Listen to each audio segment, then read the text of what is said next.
the input that they gave and all the support that we've gotten.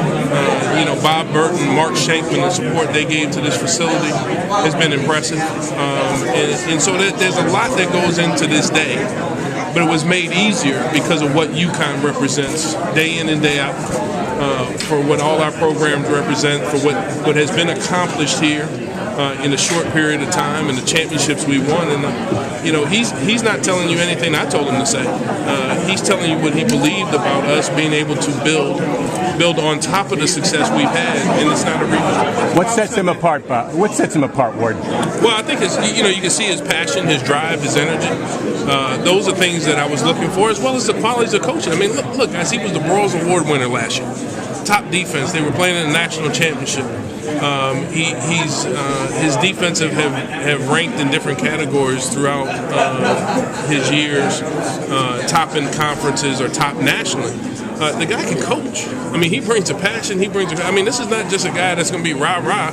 This is a guy who knows X and O's and can put a scheme together to win. And I love that about him. He said that he's going to have to look at this coaching staff before he creates his own. Where do you stand with TJ? I mean, are you very comfortable if TJ stays here? I'm very, it's going to be Bob's decision. I'm not making the decision on Bob's staff. He's going to put together what he's successful about, and I've talked to the staff all along about it.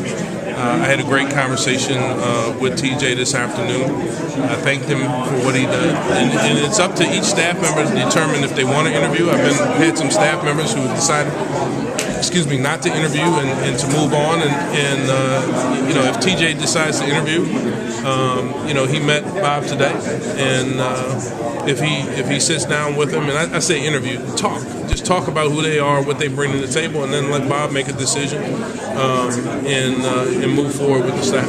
When did Bob kind of get on your radar? I mean, obviously he's been around for a while, but when did you kind of become aware of him? The first week, after I started settling down and got the team settled, when I made the change, I started looking at bios. And he was one of the top people I looked at. Interestingly enough, as I started the search, I started by looking at the Broyles Awards winners. Who were the top assistants out there for the last 5 years? I want to know who those guys are. Where'd they go? People like Gus Malzahn. And I hired a finalist with Jeff Quinn. When he was at Cincinnati, he was a finalist and a candidate. There's something to be said when people watch football for a full year, and not only are they looking at the head coaches, they're looking at the assistant coaches, and you get this list of candidates. That's easy picking, for an AD to start a search. And then, you look at other people. So I would say the first week Bob was on my radar. Plus, I knew Brian Kelly. I knew his staff.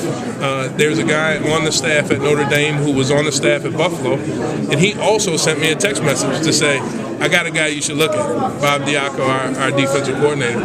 And so he was on my radar screen from the first week after the transition occurred.